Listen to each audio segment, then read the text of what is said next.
He raked the bunker, the fine white sand sighing under the metal tines, and when he finished, he brushed my sleeve and said, "Walk the back nine with me." His name was Finn. I knew this not because we had ever been properly introduced, but because I had made it my business to know.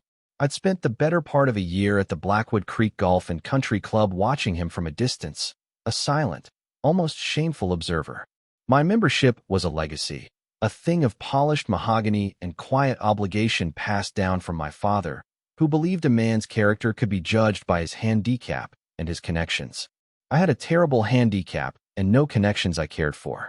The club was my gilded cage, a manicured expanse of green where I performed the role of Julian Croft, son of a man who mattered, while the real me, a person I barely knew, remained locked inside. Finn was not part of that world. He was a groundskeeper, one of the men who arrived before dawn and left after dusk, their presence as elemental and overlooked as the sun and the soil. He was solid, real in a way the members, with their pastel polos and brittle laughter, were not. I watched him mend divots with the patient care of a sculptor, his hands, stained with earth, moving with an economy and grace that felt ancient. I watched the sun bake the back of his neck to a deep bronze and highlight the streaks of lighter brown in his hair. I watched him, and I yearned for something I couldn't name.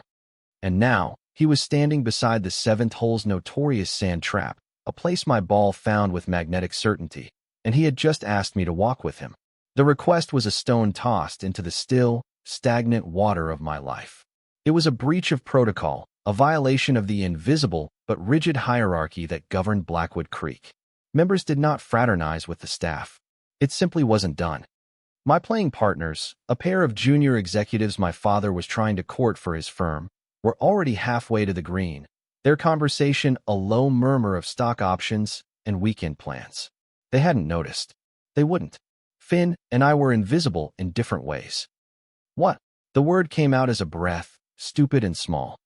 He didn't repeat himself. He just watched me, his gaze level and unervingly direct. His eyes were the color of moss after a rain, deep and patient. There was no cocky smile, no mischievous grin. It was a simple, quiet assessment. It made my heart, that sluggish and reliable organ, give a painful, stuttering lurch. The rake rested against his shoulder, and the scent of freshly turned earth, damp and alive, clung to him. It was a stark contrast to the cloying smell of my own sunscreen and the faint, chemical tang of the fertilized grass. I am in a moment of intense internal reflection. My mind is a whirlwind.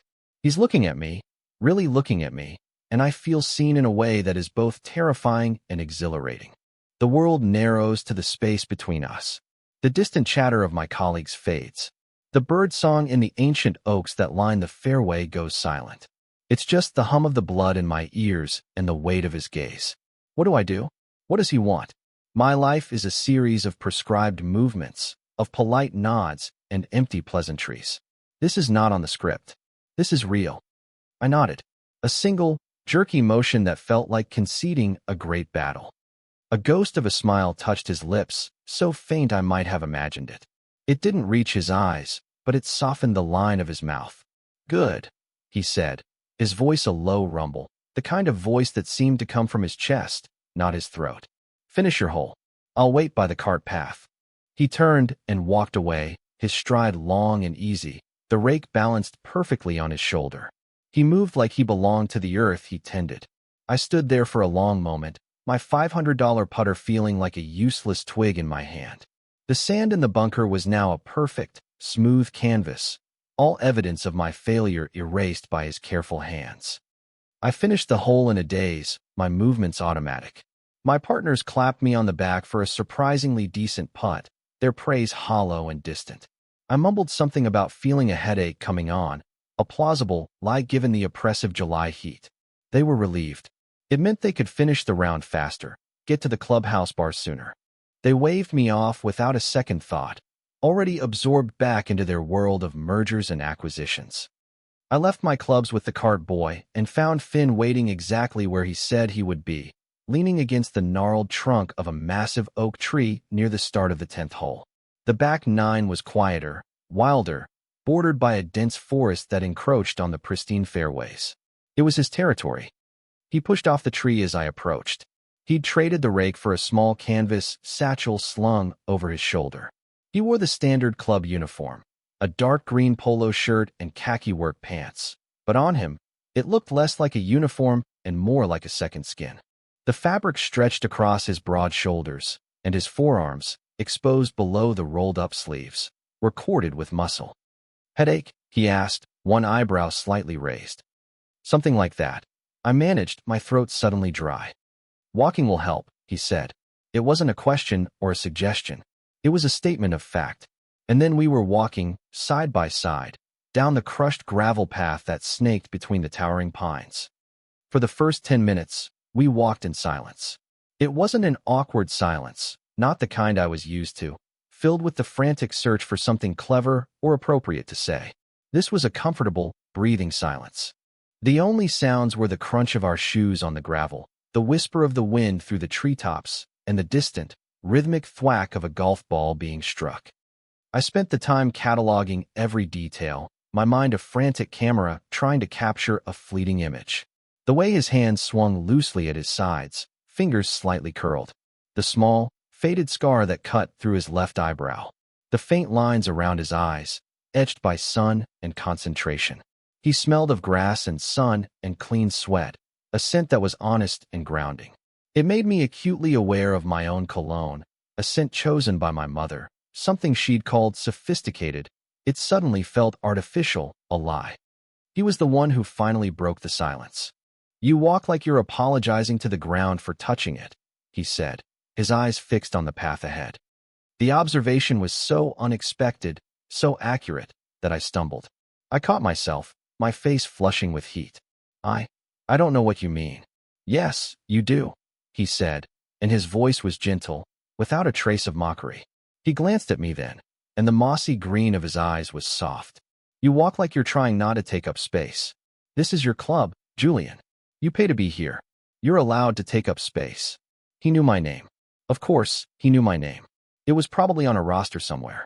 Still, hearing it from him, spoken in that low, steady voice, felt different. It felt like he was naming me, not the legacy I represented. "It's my father's club," I corrected him, the words tasting bitter. "I'm just here." He considered this for a moment, his gaze drifting towards the manicured fairway of the 11th hole. "Right. The old man's Croft construction. Builds half the city." He said it without reverence or resentment, just as a fact. "Does he know your heart isn't in it?" "My heart?" I asked, a weak, humorless laugh escaping me. "He's more concerned with my golf swing." "It's terrible," Finn said matter-of-factly. I stopped walking. "Excuse me?" He stopped too, turning to face me fully. A real smile finally broke through, and it transformed his face.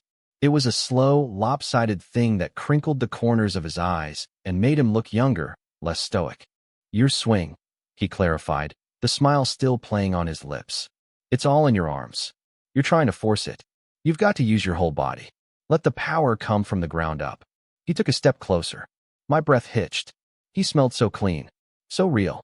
He moved as if to demonstrate, his body shifting into a golfer's stance, but his eyes never left mine. "You're stiff," he said, his voice dropping lower. "You think too much. You need to learn to just feel it." The air between us grew thick, charged with an energy I didn't understand. The double meaning hung there, shimmering and unspoken. He was talking about golf. He had to be. But my body, that traitorous vessel, responded as if he were talking about something else entirely. A strange, liquid heat pooled in my stomach. I am standing on a gravel path, surrounded by trees, and a man I barely know is deconstructing my failures, both on and off the course. And all I can think is, closer. All I can think is that I want him to keep talking, to keep looking at me with that intense, unnerving focus. My carefully constructed world of polite distance and emotional numbness is fracturing, and I am terrified. And I am hopeful. "I'm not much of a feeler," I said, the confession quiet and raw. Finn's smile faded, replaced by that serious, assessing look again. He held my gaze for a long moment before nodding slowly. "Maybe you just haven't had much worth feeling," he said. He turned and started walking again, leaving me to grapple with the weight of his words. They were a key turning in a lock I didn't know existed. I hurried to catch up, my heart hammering against my ribs, a frantic bird trapped in a cage. We were no longer just a member and a groundskeeper taking a walk. We were two men, and something significant was beginning, something as wild and untamed as the forest that pressed in on us from all sides. We walked past the 12th and 13th holes, the landscape growing more rugged. Finn pointed out things I had never seen in 100 rounds of golf. He showed me the subtle contours of a green, explaining how they were designed to draw the ball towards the water hazard. He pointed to a hawk circling high overhead, its shadow a fleeting cross on the fairway. He plucked a leaf from a sassafras tree and crushed it, holding it out for me to smell its strange, root beer-like fragrance. He was teaching me to see, to notice the world beyond the narrow confines of the game. With every observation, he was pulling me further out of my own head and into the present moment. I found myself asking questions, my voice gaining a confidence I didn't know I possessed. I asked him about the different types of grass, about the irrigation system, about the challenges of keeping the course alive through the brutal summer heat. He answered everything with a quiet passion that was mesmerizing. This wasn't just a job to him. It was a craft, a science, an art. He spoke of soil composition and root systems the way a poet speaks of love. He pulled a small, worn notebook and a pencil from his satchel and sketched the layout of a particularly difficult green, explaining his own ideas for how it could be improved, made more challenging but also more beautiful. "You want to be a course architect," I said, the realization dawning on me. He looked up from his sketch, a flicker of surprise in his eyes, as if he'd forgotten I was there. "Yeah," he said, his voice soft. Someday, he looked down at the drawing, a hint of vulnerability in his posture. "It's just a dream." "It's a good one," I said, and I meant it. In that moment, I wanted nothing more than for him to have it. I wanted him to build his courses, to shape the earth into something beautiful and challenging. It was a pure, uncomplicated desire, a feeling so foreign and overwhelming that it almost brought tears to my eyes. As we neared the 14th hole, the sky, which had been a brilliant, cloudless blue, began to bruise with gray. A cool wind kicked up, rustling the leaves and carrying the scent of ozone. "Storm's coming," Finn said, his eyes on the horizon. He sounded pleased. "We should find cover." He led me off the path, through a stand of trees, to a small, unassuming building I had never noticed before. It was a maintenance shed, its green paint peeling, half hidden by overgrown ivy. He pulled a key from his pocket and unlocked the heavy wooden door. "In here," he said, holding the door open for me. I hesitated for a fraction of a second. This felt like crossing another threshold, another step into his world and away from mine. The first fat drops of rain began to fall, spattering on the dry ground around us. I ducked my head and stepped inside. The air inside was thick with the smell of gasoline, oil, and damp earth. It was a purely masculine space, utilitarian and cluttered. Rakes, shovels, and hose hung from the walls. Sacks of fertilizer and grass seed were stacked in one corner. A massive, silent lawnmower stood in the center of the concrete floor like a sleeping green beast. There was one small, grimy window, and a single bare bulb hung from the ceiling, unlit. Finn closed the door behind us, plunging us into a dim, gray twilight. The sound of the rain exploding against the tin roof was deafening, a frantic drumming that isolated us completely from the outside world. It was just us. My heart picked up its frantic pace again. He didn't turn on the light. He just stood by the door, his silhouette a dark, solid shape against the wood. We were close, much closer than we had been on the path.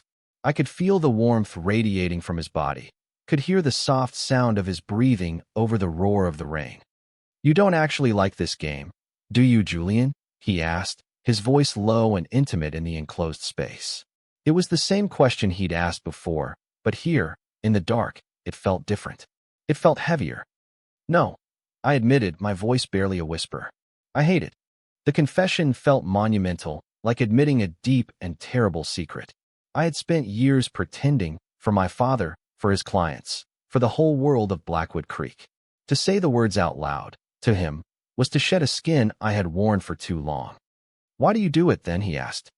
"It's expected," I said, the answer lame and pathetic even to my own ears. "My father. It's important to him. What's important to you?" The question was a clean, sharp blade that cut straight to the heart of me. What was important to me? I had no idea. I had spent so long living a life designed by someone else that I had never stopped to design one for myself. I was a collection of expectations and obligations, a hollow man in expensive clothes. I had no answer. The silence stretched, filled only by the storm. I felt a wave of shame wash over me, hot and suffocating. I was 26 years old, and I didn't know what mattered to me. Finn moved then. He crossed the small space between us and stopped directly in front of me. He was so close I had to tilt my head back slightly to look at him.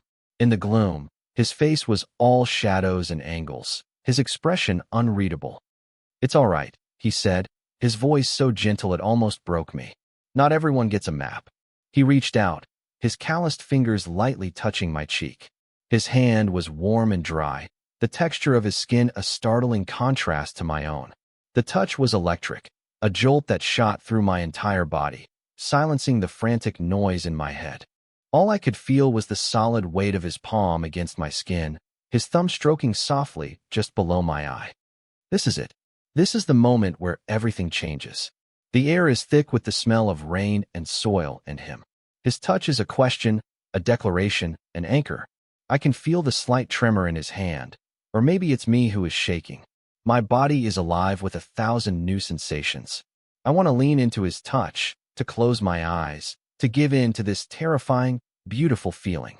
I want to tell him everything, that I've watched him for months, that his presence is the only real thing in my life, that I am so desperately, achingly lonely. But the words are stuck, a tangled knot in my throat. So I do the only thing I can. I raise my hand and cover his with my own, pressing his palm more firmly against my face. It's a surrender, an acceptance, an answer. His breath hitched, a small, sharp sound. He took a half-step closer, his body now brushing against mine. The heat between us was immense. He used his other hand to cup the back of my neck, his fingers tangling in my hair. His touch was firm, possessive, and it sent another shiver through me. "Julian," he whispered, and my name was a prayer, a plea. He lowered his head, and I knew he was going to kiss me. I closed my eyes, my heart a wild thing beating against the confines of my ribs. The anticipation was an agony, a sweetness so intense it was almost painful. And then the shed door flew open. The sudden influx of light and sound was a physical blow. A man stood silhouetted in the doorway, rain dripping from the brim of his golf cap. It was Marcus Thorne, one of my father's oldest and most insufferable friends, a man whose voice dripped with condescension. Well, Marcus drawled, his eyes taking in the scene with malicious glee. "Fraternizing with the help, Julian? I thought your father taught you better." Finn dropped his hands as if he'd been burned, stepping back from me so quickly that I stumbled. The loss of his warmth was immediate and devastating. The air in the shed turned cold, the magic shattered. I felt naked, exposed, the shame I'd felt earlier returning with a vengeance. Finn stood rigid, his back to me, facing Marcus. His posture was defensive, his shoulders squared. I couldn't see his face, but I could feel the anger radiating from him. "We were getting out of the storm," Finn said, his voice flat and hard, all the earlier warmth gone. "Is that what the kids are calling it these days?" Marcus chuckled, a wet, ugly sound. He looked past Finn, his eyes locking onto mine. There was a smug, knowing look on his face that made my stomach turn. He had seen enough.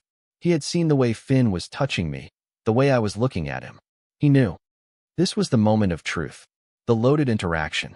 My whole life, I had deferred to men like Marcus, had smiled politely at their jokes, had endured their casual cruelty. I was conditioned to apologize, to smooth things over, to retreat. The Julian I had been for 26 years would have mumbled an excuse, would have abandoned Finn in this shed and scurried back to the safety of the clubhouse. But the man standing in this shed was not the same man who had walked onto the 10th tee. Something had shifted in me. Finn's quiet confidence, his gentle questioning, his simple, grounding touch, it had awakened a part of me I didn't know existed. A part that was tired of apologizing for taking up space. I took a step forward, positioning myself at Finn's side. Our shoulders brushed. It was a small gesture, but it felt like drawing a line in the sand.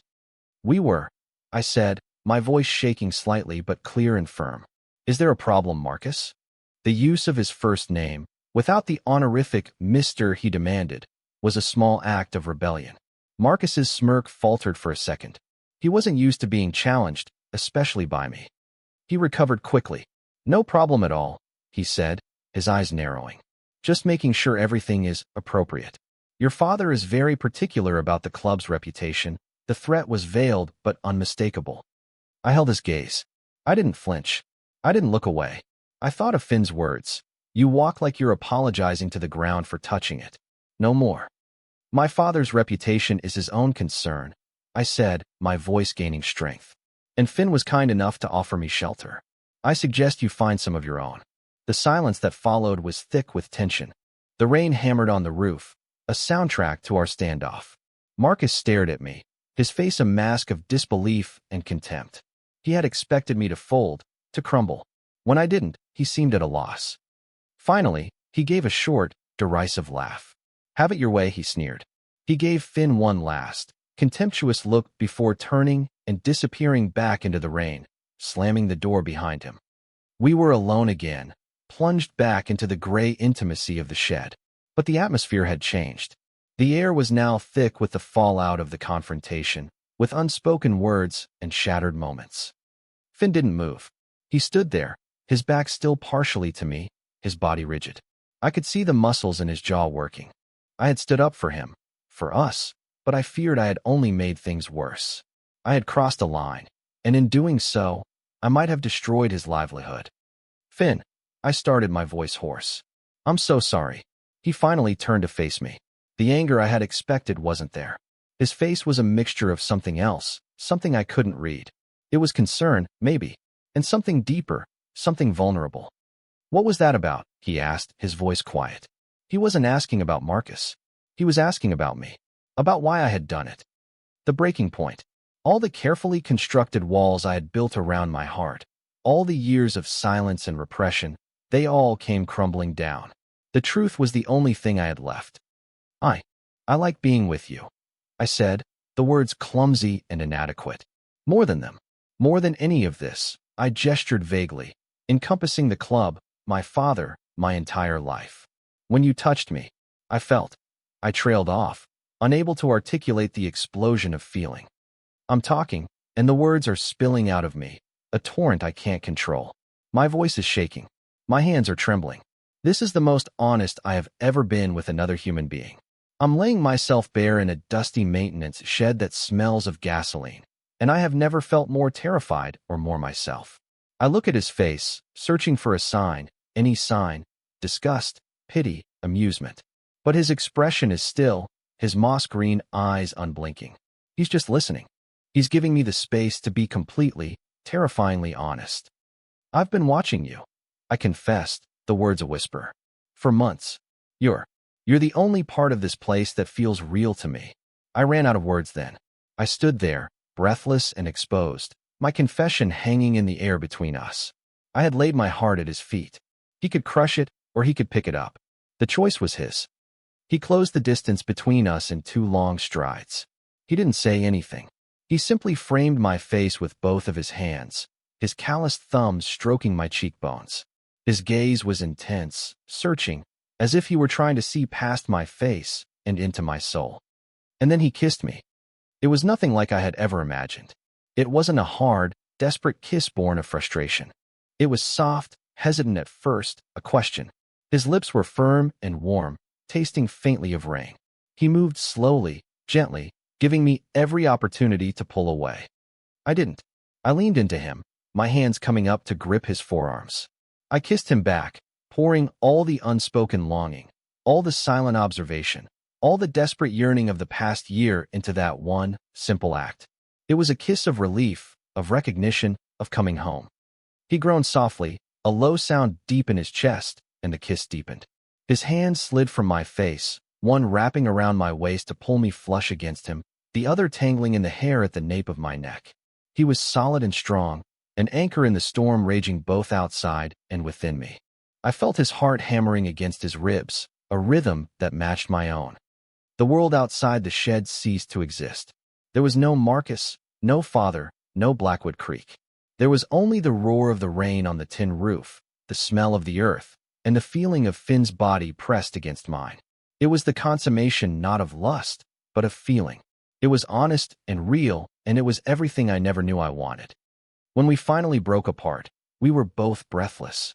He rested his forehead against mine, his eyes closed. I could feel his breath, warm and quick, on my lips. My hands were still clutching his arms, as if I were afraid he might disappear. "Julian," he murmured, his voice thick with emotion. He didn't say anything else. He didn't have to. My name, spoken in that moment, held a universe of meaning. The rain began to soften, its frantic drumming slowing to a steady, gentle patter. The world was slowly coming back into focus. We stood like that for a long time, foreheads touching, simply breathing each other in. It was a quiet, perfect moment, a pocket of peace in the midst of the storm. I wanted to stay in that shed with him forever, but we couldn't. The rain eventually subsided to a light drizzle, and the gray light filtering through the grimy window began to brighten. The real world was waiting. Finn was the one to pull away, though he did it slowly, reluctantly. He kept one hand on my waist, a steadying presence. "We should go," he said, his voice still low and rough. "Before someone else comes looking." The thought sent a jolt of anxiety through me. Marcus. He would go straight to my father. The consequences of what had just happened, of what I had done, were waiting for me. Fear, cold and familiar, began to creep back in. Finn must have seen it on my face.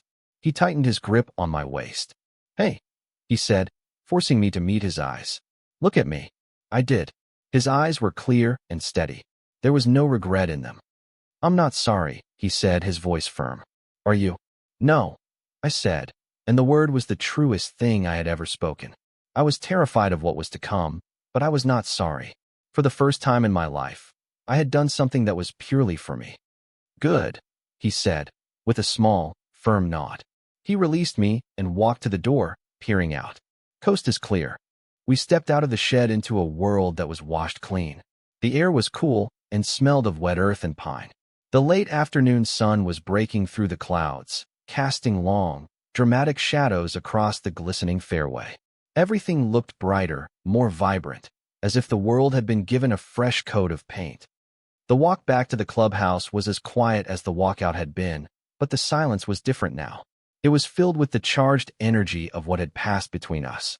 I was acutely aware of the inches separating our bodies, of the way his arm brushed mine as we walked.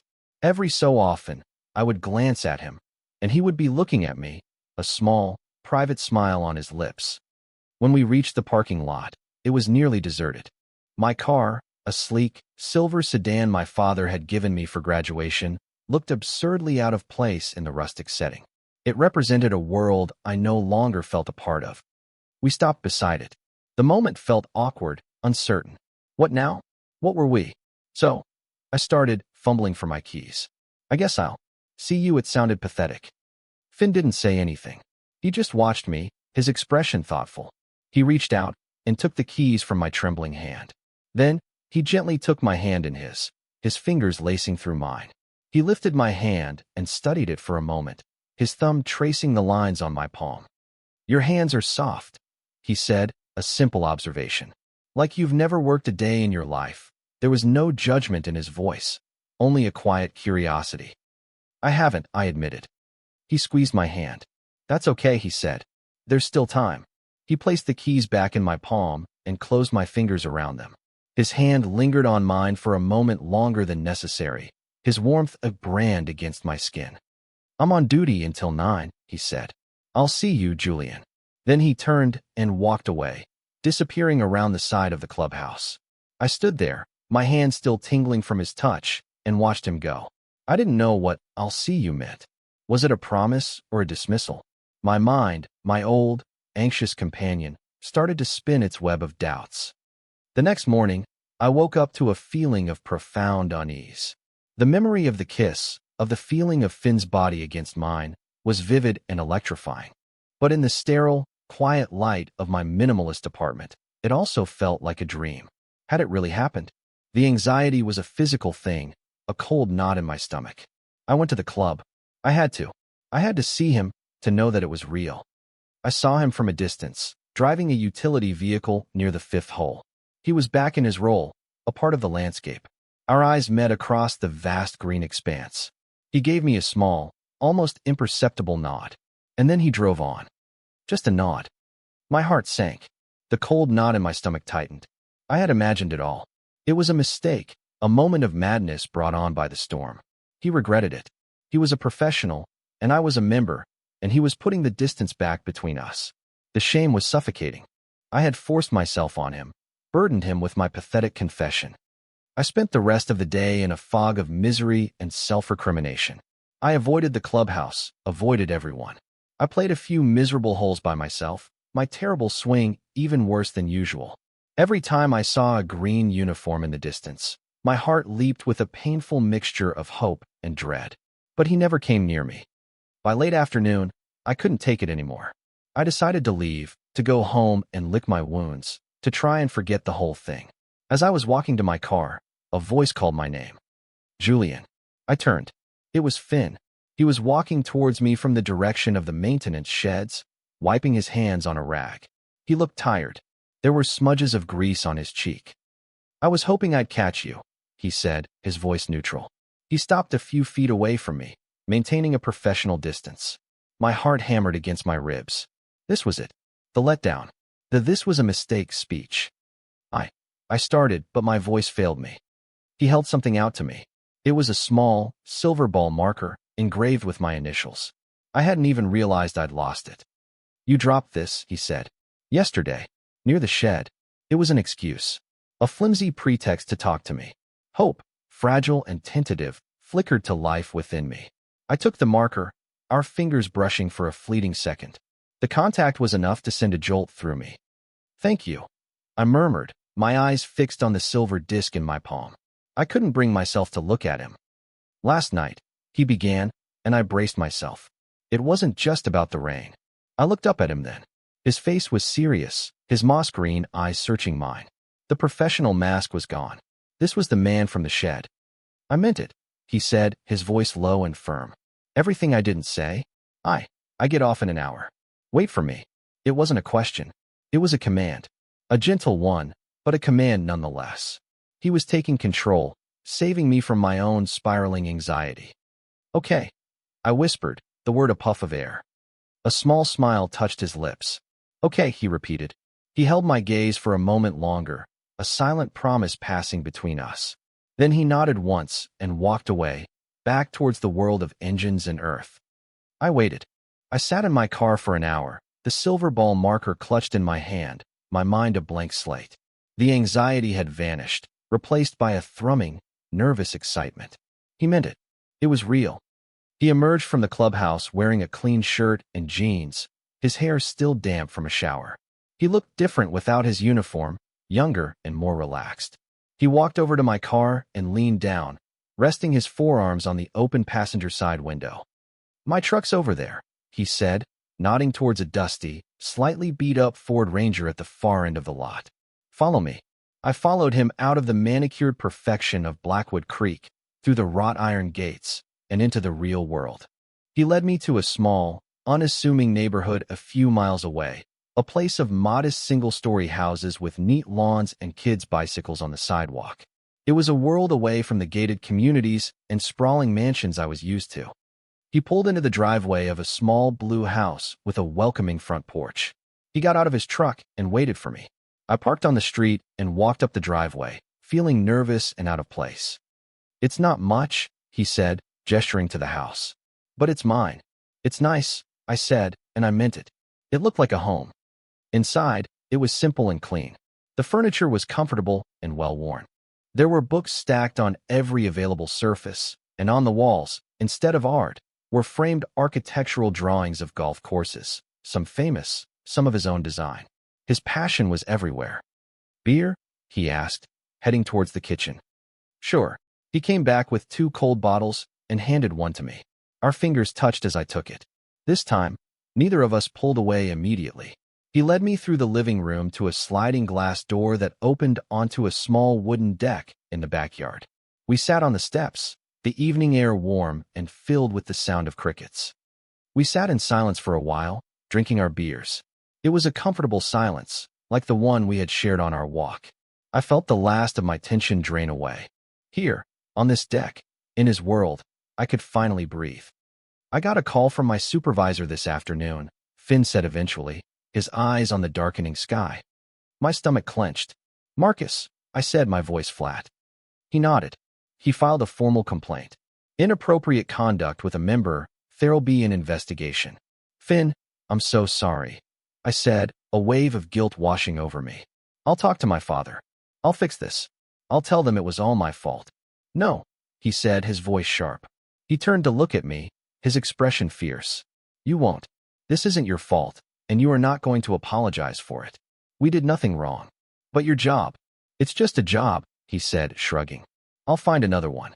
There are other courses. He took a long drink of his beer. What about you? Your father. Marcus will have told him everything.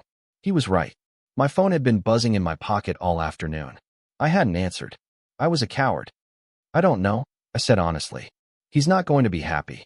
Are you afraid of him? Finn asked, his question direct and perceptive. Yes, I admitted, the word tasting like shame. I've spent my whole life being afraid of disappointing him. Finn was quiet for a long moment. He reached over and took my free hand, his fingers lacing through mine. His hand was large and warm, completely enveloping mine. You didn't disappoint me, he said softly. Yesterday, in that shed, you were brave. No one had ever called me brave before. The words settled in my chest, a warm, glowing ember. I looked at our joined hands, at the contrast between his tanned, calloused skin and my own pale, smooth hand. We were from different worlds, and those worlds were now colliding. What are we doing, Finn? I asked, my voice barely a whisper. He squeezed my hand. I don't know, he said, his voice honest. Figuring it out, I guess. He turned to face me fully, his body angled towards mine on the step. But I want to figure it out. With you. And that was it. A simple declaration. No grand romantic pronouncements. Just a quiet, steady statement of intent. It was more real and more powerful than any poem. I believe him. I look into his eyes, and I see a future I never thought possible. It's not an easy future. It's a future filled with angry fathers and club investigations and navigating the chasm between our lives. But it's a future with him. And for the first time, that feels like enough. It feels like everything. I leaned in and kissed him. It was a soft, gentle kiss, full of gratitude and hope. It was a promise. When I pulled back, he was smiling, a real, genuine smile that lit up his whole face. Good, he said, because I was thinking we could start by you never setting foot in that godforsaken club again. I laughed, a real, honest-to-God laugh that came from my gut. I think I can manage that, I said. We finished our beers as the last of the light faded from the sky, our hands still linked. The conversation turned to other things, to his dreams of course design, to my half-forgotten passion for photography, to books we had read and places we wanted to see. We were two strangers discovering a new world in each other. The call from my father came the next day. His voice was cold, clipped, furious. He didn't yell. He never yelled. He used a tone of deep, profound disappointment that had always been his most effective weapon. He spoke of legacy, of reputation, of the shame I had brought upon the family name. He told me I had a choice. End this disgusting little dalliance and come to my senses, or be cut off from the family, from the money, from everything. It was the test, the ultimatum I had been dreading my entire life. The old Julian would have crumbled. He would have apologized, groveled, promised to be better. He would have sacrificed his own nascent happiness on the altar of his father's approval. But I was not the old Julian. I listened to him, my hand gripping the phone so tightly my knuckles were white. And when he was finished, I took a deep breath. I'm sorry you feel that way, I said, my voice miraculously steady. But I'm not ending anything. Finn is. He's important to me. There was a long, stunned silence on the other end of the line. And then he hung up. It was done. A 26-year-old chain had been broken with a few quiet words. I felt a terrifying, exhilarating surge of freedom. I was adrift, but I was not alone. I called Finn. He knows, I said, my voice shaking slightly. I think I've just been disowned. Where are you? He asked, his voice calm and steady. My apartment. Stay there. I'm coming. He was there in 20 minutes. He walked in, took one look at my pale, shaken face, and pulled me into his arms. I buried my face in his shoulder and let myself fall apart, just for a minute. He just held me, his arms strong and sure, until the shaking stopped. "It's going to be okay," he said, his voice a low rumble against my ear. "We're going to be okay." And I believed him. The next few weeks were a blur. Finn was, as predicted, fired from Blackwood Creek. He took it with a quiet stoicism that I found astounding. He started looking for other jobs immediately, his pride and work ethic unshakable. I, in turn, began the process of untangling my life from my father's. I moved out of the apartment he paid for and into a smaller, shabbier place I could afford with the money from my trust fund, the one part of my inheritance my mother had ensured he could never touch. It was hard. It was terrifying. There were days when I was paralyzed by fear and regret. But through it all, Finn was my anchor. He was steady and patient and unwavering. He never let me doubt our decision. We built a new life, a quiet one, cobbled together from the pieces of our old ones. Our worlds, once so separate, began to merge. I helped him draft letters to famous course architects, my skills with words finally finding a purpose. He taught me how to cook, how to fix a leaky faucet, how to feel the satisfaction of a day's physical labor as we landscaped the small, neglected yard of my new apartment. Our intimacy grew not in grand gestures, but in small, quiet moments. In the way he'd bring me a cup of coffee in the morning, just the way I liked it. In the way I'd find myself watching him sketch at his drafting table, mesmerized by the focused intensity on his face. In the comfortable silence of reading side by side on the couch in the evening. In the way he would reach for my hand in the dark of a movie theater, his fingers lacing through mine as if it were the most natural thing in the world. One crisp autumn evening, months after our world had been upended and remade, Finn got a letter. It was from a renowned golf course design firm in California. They had been impressed by his portfolio, the one I had helped him assemble. They wanted to fly him out for an interview. It was the dream, his dream, laid out on a piece of expensive letterhead. He showed it to me, his face a mixture of elation and apprehension. "This is amazing," I said, my heart soaring for him. "It's in California," he said, his eyes searching mine.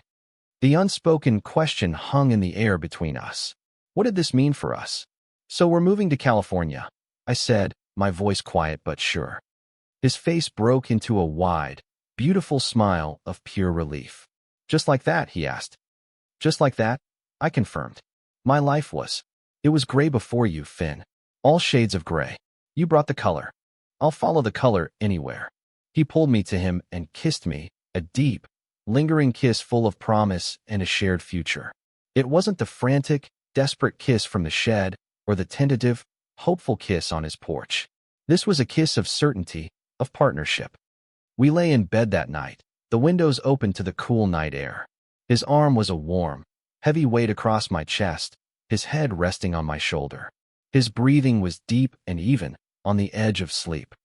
I thought back to that day on the golf course, to the man who raked the bunker and asked me to walk with him. I had been a ghost then, an observer in my own life. I had walked like I was apologizing to the ground for touching it. Now, wrapped in his arms, I felt solid. I felt real. I was no longer apologizing. I was taking up space. I had found something worth feeling. "Julian." Finn's voice was a sleepy murmur against my skin. "Yeah, I love you." The words were quiet, simple, and they landed in my heart with the gentle, profound weight of truth. The final lock in my chest clicked open. "I love you, too," I whispered back into the darkness. He tightened his arm around me, pulling me closer. I closed my eyes, a feeling of deep, profound peace settling over me. It was the end of one life and the beginning of another.